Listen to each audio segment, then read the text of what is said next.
Wat is geloof? Nou ek onthou toe ek 'n jeugpastoor was, het ek altyd vir die tieners gesê, geloof is wanneer jy op jou eie lewensbootjie roei en jy sien daar kom 'n ander boot aan en jy sien dit is Jesus wat in daai boot is en hy sê vir jou klim oor. Met ander woorde, ek verplaas my vertroue van myself af na die Here Jesus toe. Nou, dit help nie, jy klim halfpad oor nie. Dit help nie, jy staan met jou een voet in jou eie boot en jou ander voet in Jesus se boot nie, want op 'n stadium gaan jy in die water val en jy gaan verdrink. Geloof is om heeltemal oor te gee aan Jesus, aan God.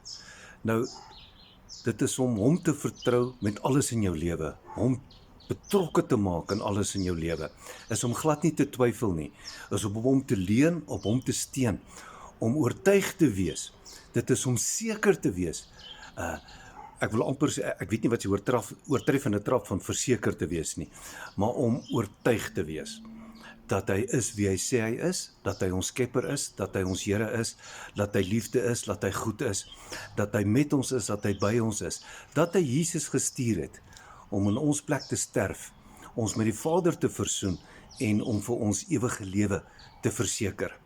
Met ander woorde, ons is deur die geloof aan hom verbind, en ons is bewus van hom die hele tyd. Dit is 'n vaste vertroue in die Here, dat hy is wie hy sê hy is, en dat hy sal doen wat hy gesê het hy sal doen.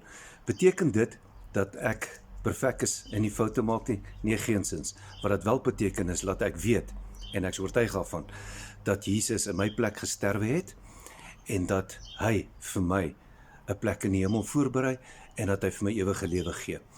Dis die belofte. Die belofte is, glo in die Here Jesus Christus, en jy sal gered word, jy en jou huisgesin. Die belofte is, wie op my vertrou, hy sê vir ons in die Nuwe Testament, voorwaar, ek sê vir julle, wie in my glo, het die ewige lewe.